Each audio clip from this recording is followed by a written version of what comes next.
يفنى الكل ويبقى هو ليس الباقي إلا هو اللہ اللہ اللہ اللہ اللہ اللہ۔ السلام علیکم ورحمۃ اللہ وبرکاتہ، نحمدہ ونصلی ونسلم علی حبیبہ الکریم وعلی آلہ واصحابہ اجمعین، اما بعد۔ خلاصۃ الفقہ الاسلامی صفحہ نمبر 14 پر اس سے پہلے ہم پڑھے تھے، انشاءاللہ اسی کے آگے آج کا درس ہوگا۔ تو عنوان ہے الماء المستعمل، یعنی مستعمل پانی، وہ پانی جسے استعمال کیا گیا ہو، وہ پانی جسے کسی فرض طہارت میں استعمال کیا جائے وہ پاک ہے مگر پاک نہیں کر سکتا۔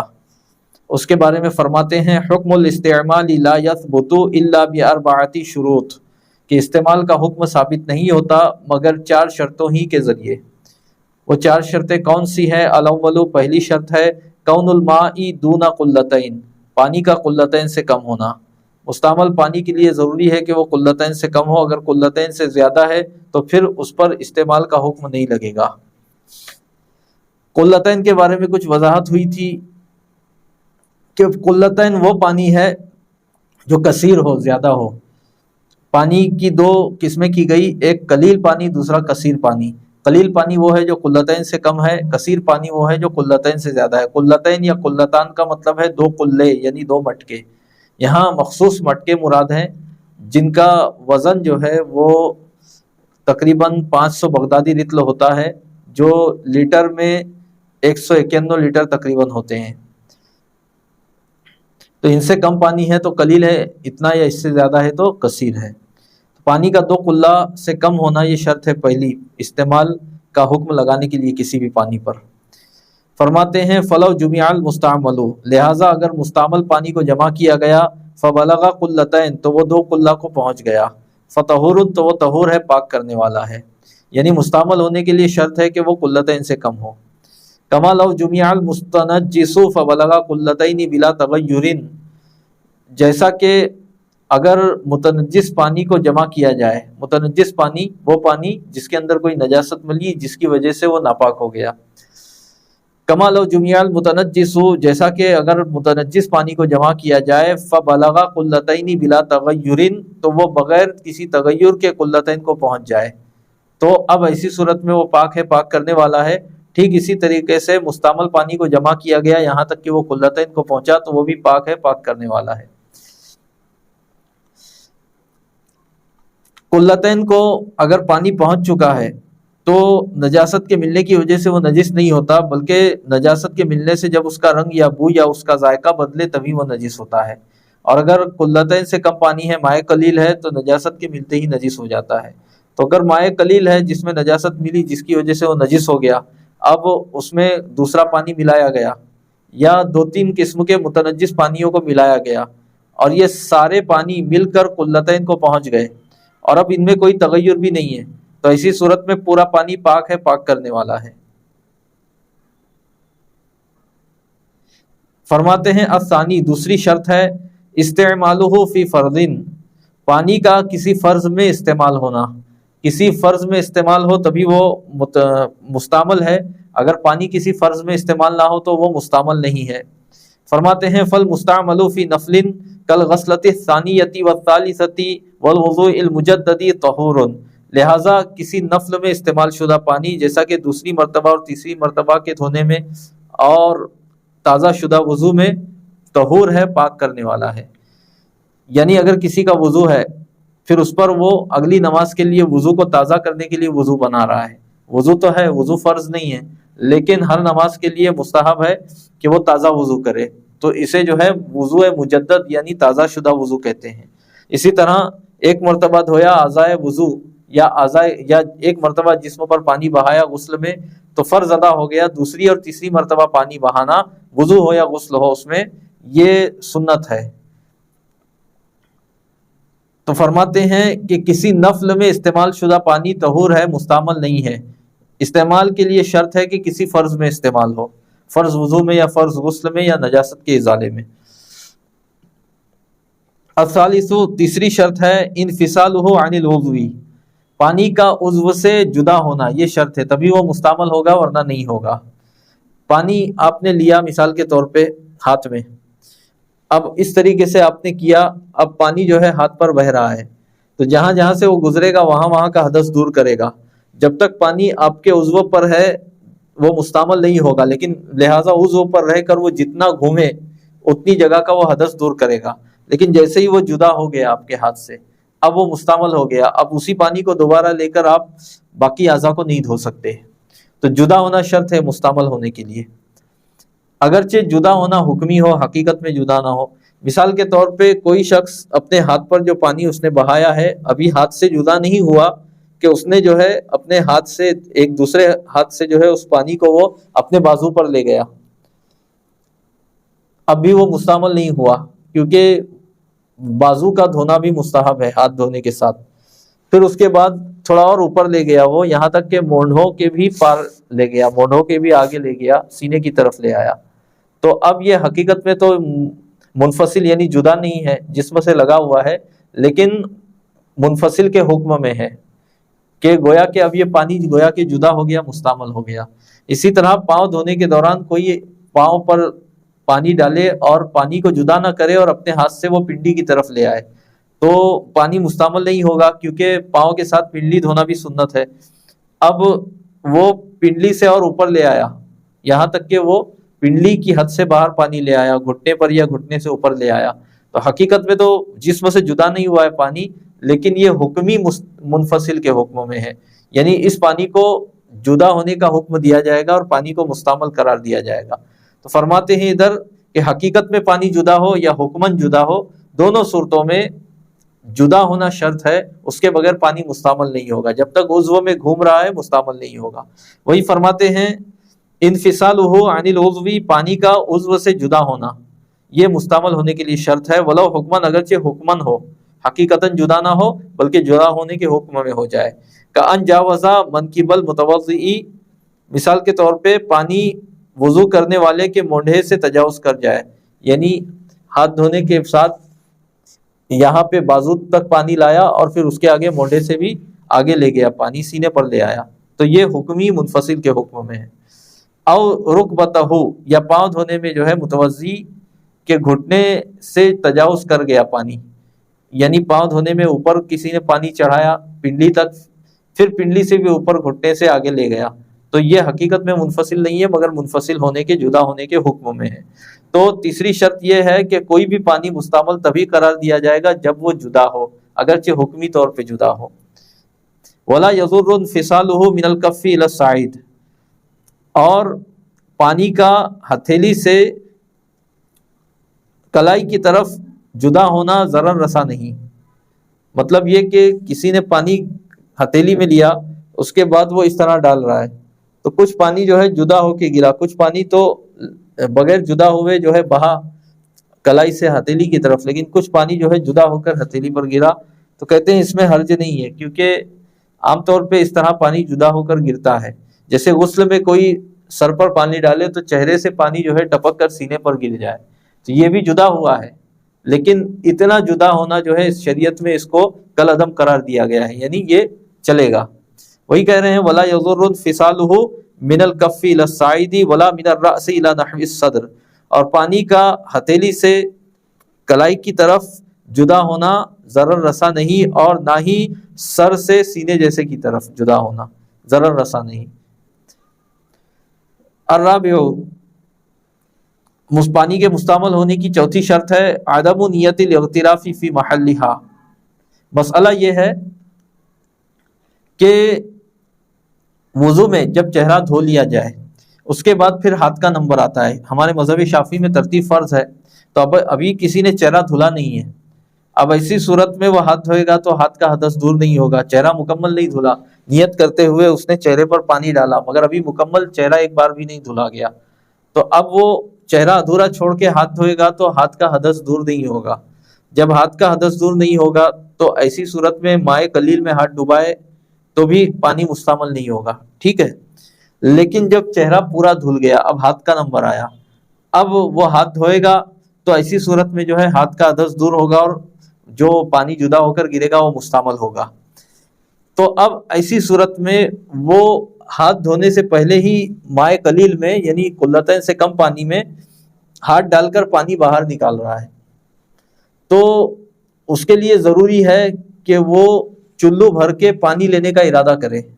اگر وہ یہ ارادہ نہیں کرے گا تو جیسے ہی قلتین سے کم پانی میں ہاتھ ڈالے گا تو پانی جو ہے اس کا حدث دور کرنا شروع کر دے گا. جیسے ہی ہاتھ پانی سے جدا ہو جائے گا وہ قلیل پانی مستعمل ہو جائے گا.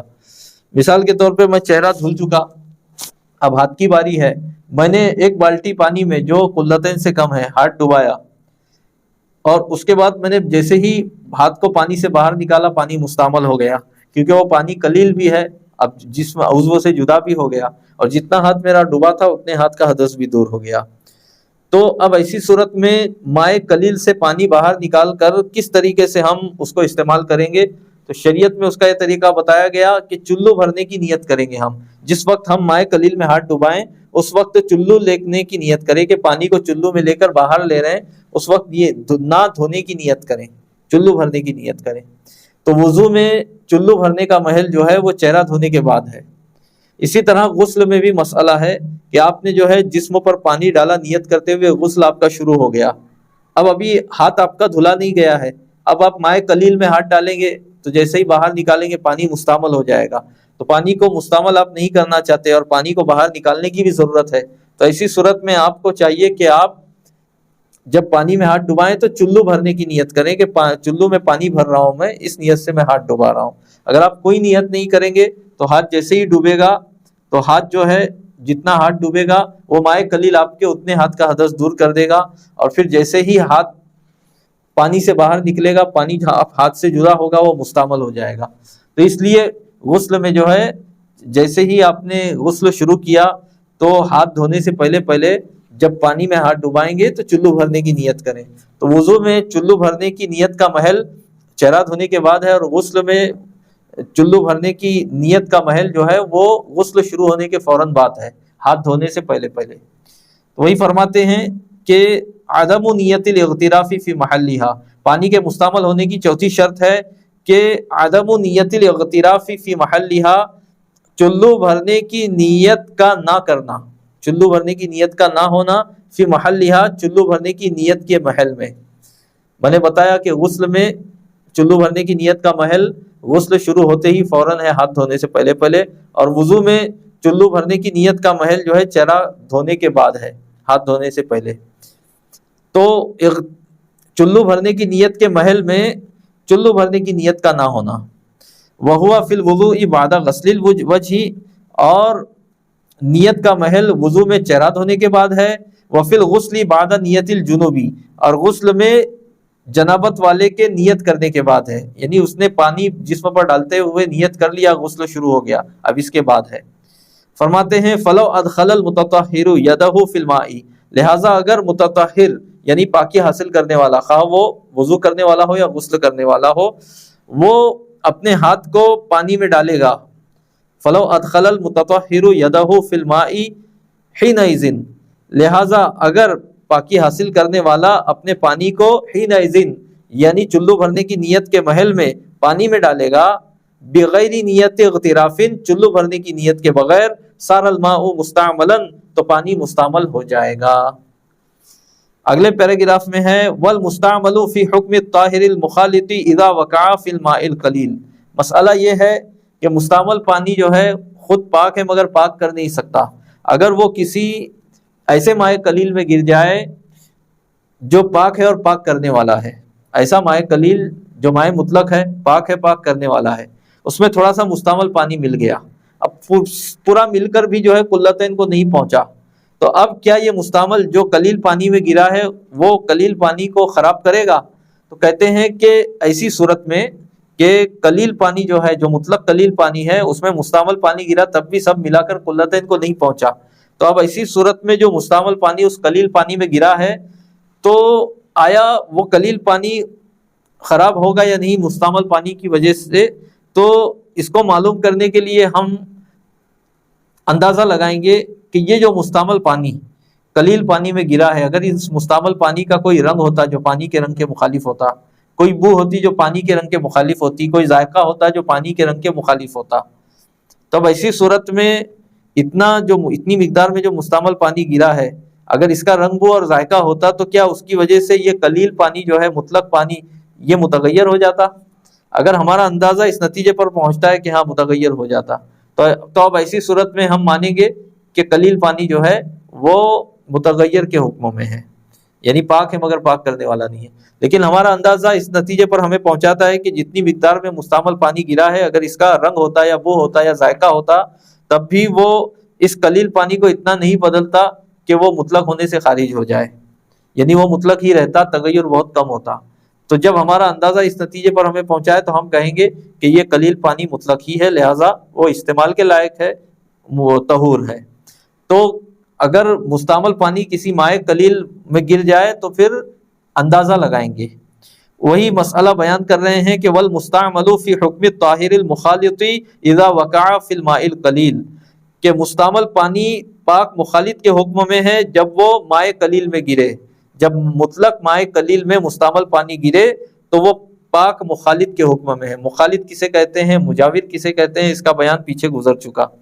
فرماتے ہیں فَيُقَدَّرُ الْمُسْتَعْمَلُ مُخَالِطًا مُخَالِفًا لِلْمَاءِ فِي صِفَاتِهِ، فَيُقَدَّرُ الْمُسْتَعْمَلُ، تو اس وقت مستعمل پانی کو مانا جائے گا، یعنی ایک اندازہ لگایا جائے گا، مخالطًا مخالفاً للماء فی صفاتہ، ایسا مخالط اسے مانا جائے گا جو پانی کے اس کی صفات میں مخالف ہے، یعنی پانی کے رنگ کے برخلاف اس کا کوئی رنگ ہے، پانی کی بو کے برخلاف اس کی کوئی بو ہے، پانی کے ذائقے کے برخلاف اس کا کوئی ذائقہ ہے۔ یہ ہم تصور میں ایک مان لیں گے، شمار کریں گے۔ پھر اس کے بعد فَإِنْ غَيَّرَهُ بِهَذَا التَّقْدِيرِ، تو پھر اس مان لینے کی وجہ سے مستعمل پانی اس مائع قلیل کو بدل دے، ذرہ تو وہ ذرہ رسا ہوگا، ورنہ وَإِلَّا فَلَا، ورنہ تو نہیں۔ آگے بڑھیے، صفحہ نمبر 15، الماء المتنجس، متنجس پانی، یعنی وہ پانی جو فی نفسہ پاک ہو مگر کسی نجاست کے ملنے کی وجہ سے ناپاک ہو گیا ہو۔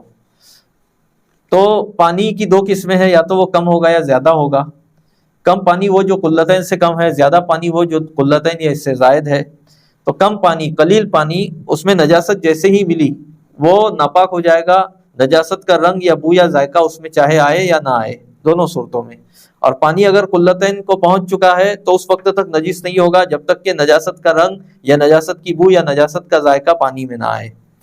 فرماتے ہیں الماء اذا بلغ قلتین فہو کثیر، پانی جب دو قلہ کو پہنچ جائے تو وہ کثیر ہے۔ قلتن کا مطلب ہے مٹکا، یہاں پر حجر نامی علاقے کا مٹکا مراد ہے، جو ایک خاص سائز کا بنتا تھا، اس کی سائز مقرر تھی اس وقت۔ فرماتے ہیں پانی جب دو قلے کو پہنچ جائے تو وہ کثیر ہے، وَإِلَّا فَهُوَ قلیل، ورنہ تو وہ قلیل ہے۔ وَالْكَثِيرُ لَا يَنْجُسُ بِمُلَاقَاتِ نَجَسٍ، اور کثیر، مائع کثیر، لا ينجس، نجس نہیں ہوتا، بملاقاتی نجسن، کسی نجاست کے ملنے کی وجہ سے، الا اذا تغیر به، مگر جب کہ وہ کثیر پانی اس نجاست کی وجہ سے متغیر ہو جائے، یعنی اس کا رنگ بدلے یا اس کی بو بدلے یا اس کا ذائقہ بدلے، فینجس، تو وہ نجس ہو جائے گا۔ پھر فرماتے ہیں فإن زال تغیرہ بنفسہ، پھر اگر اس کا تغیر از خود زائل ہو جائے، یعنی مائع کثیر جو ہے قلتین سے زیادہ جس میں نجاست کا تغیر آیا، اس کا تغیر خود سے زائل ہو جائے، او بماء آخر، یا دوسرے پانی کے ذریعے زائل ہو جائے، یعنی کثیر پانی جس میں نجاست کا رنگ یا بو یا ذائقہ آیا ہے، اس میں دوسرا پانی اتنا ڈالا گیا کہ اب اس کا تغیر زائل ہو گیا، فقط طہرا، تو بے شک وہ پاک ہو جائے گا۔ والقلیل وان کان جاریا، اور قلیل پانی اگرچہ جاری ہو، بہنے والا ہو، بہتا ہو، لیکن وہ قلیل ہو، دو قلہ سے کم ہو، ینجسو بملاقاتی نجسن، کسی نجاست کے ملتے ہی نجس ہو جائے گا، وان لم یتغیر بہ، اگرچہ وہ نجاست کی وجہ سے متغیر نہ ہو، فان کثیر بلا تغیر فطہور، پھر اگر اس قلیل کو کثیر بنایا گیا، فان کثیر، پھر اس قلیل کو کثیر بنایا جائے، یعنی اس میں دوسرا پانی اتنا ملایا جائے کہ وہ کثیر ہو جائے، بلا تغیر، بغیر کسی تغیر کے، فطہور، تو وہ پاک کرنے والا ہے۔ قلیل پانی جو نجس ہو گیا اس میں تھوڑا سا دوسرا قلیل پانی اور ڈالا گیا، یا دوسرا مطلق پانی ڈالا گیا، یا کوئی بھی پانی ڈالا گیا، چاہے وہ مستعمل ہو یا مطلق ہو یا متنجس ہو، سب ملا کر کے کثیر ہو گیا، قلتین کو پہنچ گیا، بلا تغیر، بغیر کسی تغیر کے، فطہور، تو وہ پاک کرنے والا ہے۔ فرماتے ہیں والتغیر المؤثر ہوا تغیر طعمه او ریحه او لونه، اور با اثر تغیر پانی کے ذائقے کا تغیر یا اس کی بو کا تغیر یا اس کے رنگ کا تغیر ہے۔ پانی کی بو، اس کے ذائقے یا اس کے رنگ کا تغیر مؤثر تغیر ہے، یعنی تغیر سے یہ مراد ہے۔ والقلتان بالوزن 500 رطل بغدادی، اور وزن میں 2 کلے جو ہیں یہ 5 بغدادی رطل ہیں۔ قوسین میں ہے 91 کلو گرامن، 191 کلو گرام۔ پانی اگر 191 کلو گرام ہو گیا تو وہ 500 بغدادی رطل ہیں، اور وہی 2 کلہ پانی ہے۔ پھر آگے ہے تقریباً، تقریباً ایسا ہے تقریباً 500 بغدادی رطل جو ہے وہ 2 کلہ پانی ہے۔ پھر اس کے حاشیے میں ہے، حاشیہ نمبر 1 تقریباً کی اوپر جو 1 نمبر لکھا ہوا ہے اس کے حاشیے میں فلا یضر نقصان رطلین اور رطلین، لہٰذا 1 یا 2 رطل کی کمی جو ہے وہ ضرر رسا نہیں ہے۔ یعنی اگر 500 بغدادی رطل پورا ہے مگر بالفرض 1 آدھ رطل کم ہے، 499 بغدادی رطل ہے یا 498 بغدادی رطل ہے، تو 1 یا 2 رطل کی کمی جو ہے مضر نہیں، ہاں 3 رطل کی کمی مضر ہے، کیونکہ 500 بغدادی رطل جو ہے یہ مائع کثیر کی مقدار تقریبی ہے، تحدیدی نہیں ہے، تو 1 یا 2 رطل کی کمی مضر نہیں، اور 500 بغدادی رطل جو ہے 191 کلو گرام ہوتا ہے۔ آگے فرماتے ہیں وہ بالمساحتی فی المربعی، اور مساحت میں مربع میں، مربع یعنی چوکون میں، چوکون علاقہ ہے اگر تو اس میں کتنا پانی 2 کلہ ہوگا؟ فرماتے ہیں ذراعن و ربعن، 1 ذراع اور چوتھائی یعنی سوا ذراع، طولاً و عرضاً و عمقاً، لمبائی میں، چوڑائی میں اور گہرائی میں، بذراع الآدمی، آدمی کے ذراع سے، آدمی کا ذراع تقریباً 18 انچ کا ہوتا ہے، تو 1 ذراع اور چوتھائی ذراع 22.5 انچ کا ہوتا ہے۔ فرماتے ہیں مساحت میں، مساحت یعنی جگہ گھیرنے کے اعتبار سے، مربع میں، مربع سے مراد یہ ہے کہ ایسا ایریا یا ایسی جگہ کہ جس کے جو ہے چاروں خانے برابر ہوں، چاروں زاویے برابر ہوں،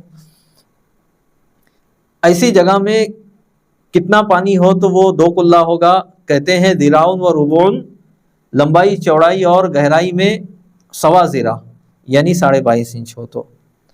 فرماتے ہیں وہ فی المدوری، اور گول کیے ہوئے جگہ میں، مدور میں کتنا پانی 2 کلہ ہوگا؟ فرماتے ہیں ذراعن عرضاً، چوڑائی میں 1 ذراع، و ذراعان و نصف عمقاً، اور 2 ذراع اور آدھا گہرائی میں، 1 ذراع یعنی 18 انچ، یعنی اس دائرے کا قطر، دائرہ نما ہاؤس جو ہے اس کا قطر کم سے کم 1 ہاتھ ہو، 18 انچ ہو، اور اس کی جو گہرائی ہو وہ 45 انچ ہو۔ 2 ذراع اور آدھا ذراع جو ہے یہ 45 انچ ہوتا ہے، تو اگر اس کا قطر جو ہے وہ 1 ہاتھ ہو یعنی 18 انچ ہو اور اس کی گہرائی 45 انچ ہو، تو ایسا گول برتن یا ایسا گول ہاؤس جو ہے اس میں جتنا پانی جمع ہوگا اتنے ایریا میں وہ 2 کلہ ہوگا۔ وہ فی المثلثی، اور مثلث میں یعنی ایسا مثلث کہ ہاؤس کا منہ یا اس برتن کا منہ جو ہے اس کی 3 دیواریں ہوں گی اور تینوں دیواریں برابر ہوں گی، تو اب ایسی صورت میں کتنا پانی 2 کلہ ہوگا؟ فرماتے ہیں وہ فی المثلثی، اور مثلث میں ذراعن و نصفن، 1 ذراع اور آدھا ذراع ہے یعنی 27 انچ، طولاً و عرضاً، لمبائی اور چوڑائی میں 1 ذراع اور آدھا ذراع ہے، 27 انچ ہے لمبائی چوڑائی میں، و ذراعان عمقاً، اور گہرائی میں 2 ذراع ہیں یعنی 36 انچ ہے۔ تو اگر ایسا مثلث نما ہاؤس یا برتن کہ جس کی 3 دیواریں ہوں، تینوں دیواروں کی لمبائیاں برابر ہوں، تو لمبائی اور چوڑائی میں جو ہے وہ پانی 2 کلہ ہے، جو لمبائی اور چوڑائی میں 1.5 ذراع ہے یعنی 27 انچ، اور گہرائی میں 2 ذراع ہے یعنی 36 انچ، تو وہ 2 کلہ پانی ہوگا۔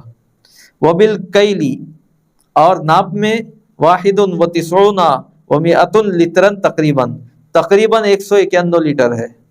کیل سے مراد ہے ناپ، اس میں 191 لیٹر تقریباً پانی ہے، تو وہ 2 کلہ پانی ہے۔ احتیاطاً 192 لیٹر بھی علماء نے لکھا ہے، بہرحال تو 191 لیٹر یا 192 لیٹر یا 191 کلو گرام پانی یا 192 کلو گرام پانی اتنا ہو تو یہ 2 کلہ پانی ہے۔ اسی صفحے پر عنوان ہے فروض الوضوء، وضو کے فرائض۔ فرماتے ہیں فروض الوضوء ستۃ، وضو کے فرائض 6 ہیں۔ الاول النیت، پہلا فرض ہے نیت کرنا۔ النیت لغتاً القصد، لغت میں نیت قصد کرنا ہے۔ نیت کا لغت میں معنی کسی چیز کا قصد کرنا ہے۔ وشرعاً، اور شریعت میں قصد عمل مقترنا بفعلہ، کسی عمل کا قصد کرنا مقترنا بفعلہ، اس عمل کے کرنے سے ملا ہوا ہو، ایسا قصد جو اس عمل کے کرنے سے ملا ہو، ایسا قصد شریعت میں نیت کہلاتا ہے۔ تو اگر اس عمل کے کرنے سے وہ قصد ملا ہوا نہیں ہے تو پھر شرعاً وہ نیت بھی نہیں ہے۔ مثال کے طور پہ وضو شروع ہوتا ہے چہرہ دھونے سے، تو نیت جو ہے یہ چہرہ دھوتے وقت کرنا ضروری ہے۔ اگر پہلے نیت کر لیا، اب چہرہ دھو رہا ہے اور چہرہ دھوتے وقت نیت ملی ہوئی نہیں ہے، دل میں حاضر نہیں ہے، تو پھر وضو نہیں ہوگا۔ اسی طریقے سے جس وقت تکبیر تحریمہ کہہ رہا ہے اللہ اکبر، تو اس وقت نیت کا دل میں حاضر رکھنا ضروری ہے۔ تو نماز سے نیت کا متصل ہونا ضروری ہے، ورنہ نیت غیر معتبر ہے۔ اسی لیے تعریف میں کہا مقترنا بفعلہ، کسی عمل کا قصد کرنا، وہ ایسا قصد جو اس کے کرنے سے، اس کے فعل سے ملا ہو۔ قال رسول اللہ صلی اللہ علیہ وسلم، رسول اللہ صلی اللہ علیہ وسلم نے فرمایا انما الاعمال بالنیات، اعمال نیتوں ہی سے ہے، یعنی اعمال کا دار و مدار نیتوں پر ہے۔ فرماتے ہیں وہ تخفیف الوضوء احدى النیات الاتیتی، اور وضو میں آنے والی نیتوں میں سے کوئی ایک نیت کافی ہے، یعنی وہ نیت جو وضو میں معتبر ہے وہ کون کون سی ہے؟ ان نیتوں میں سے کوئی ایک نیت بھی آدمی کرے، 8 نیتیں دی ہوئی ہیں، ان میں سے کوئی ایک نیت بھی کرے تو اس کا وضو ہو جائے گا۔ نمبر 1 ہے نویت الوضوء، میں نے وضو کی نیت کی۔ نمبر 2 ہے نویت ادا الوضوء، میں نے وضو ادا کرنے کی نیت کی۔ نمبر 3 ہے اگلے صفحے پر صفحہ 16 پر نویت فرض الوضوء، میں نے وضو کے فرض کی نیت کی۔ نمبر 4 ہے نویت ادا فرض الوضوء، میں نے وضو کے فرض کو ادا کرنے کی نیت کی۔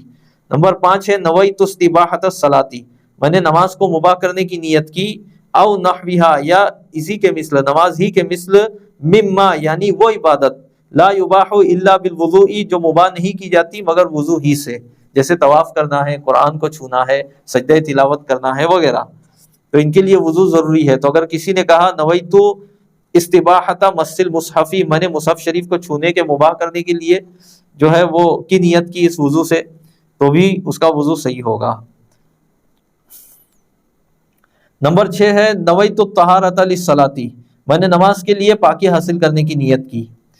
قوسین میں ہے او نحوہا، یا نماز ہی کے مثل، یعنی کسی بھی ایسی عبادت کا نام لیا جائے، مما لا یباح الا بالوضوء، یعنی وہ عبادت جو وضو کے بغیر مباح نہیں کی جاتی۔ نویت الطہارۃ للصلاۃ جس طرح کہے گا تو نیت صحیح ہوگی۔ اسی طرح نویت الطہارۃ للطواف یا نویت الطہارۃ لمس المصحف، یعنی کسی بھی ایسے کام کے لیے طہارت حاصل کرنے کی نیت کرے وہ جو بغیر وضو کے درست نہیں ہوتا، تو اس نیت سے اس کا وضو صحیح ہو جائے گا۔ نمبر 7 ہے نویت الطہارۃ عن الحدث، میں نے حدث سے پاکی حاصل کرنے کی نیت کی۔ نمبر 8 ہے نویت رفع الحدث، میں نے حدث کو رفع کرنے کی نیت کی۔ اب دیکھیے 6ٹھی 7ویں اور 8ویں نیت میں طہارت اور رفع حدث کا ذکر ہے، 6ٹھی اور 7ویں نیت میں طہارت کا ذکر ہے اور 8ویں نیت میں رفع حدث کا ذکر ہے۔ تو جو دائم الحدث ہے جس کا بیان پیچھے گزرا، جس کا وضو رکتا ہی نہیں ہے، تو اس کی طہارت بھی رفع نہیں ہوتی، نہ اسے پاکی حاصل ہوتی ہے، تو وہ 6ٹھی 7ویں اور 8ویں نیت نہیں کرے گا، وہ نمبر 1 سے نمبر 5 کے بیچ میں کوئی نیت کرے گا۔ فرماتے ہیں آگے وہ دائم الحدث لا تکفیہ الا واحدۃ من الخمس الاولی، اور دوام حدث والا لا تکفیہ اس کو کافی نہیں، الا واحدۃ من الخمس الاولی مگر پہلی 5 نیتوں میں سے کوئی ایک نیت ہی۔ کیوں؟ کیونکہ رفع حدث یا طہارت کی نیت کرے گا تو کافی نہیں ہے۔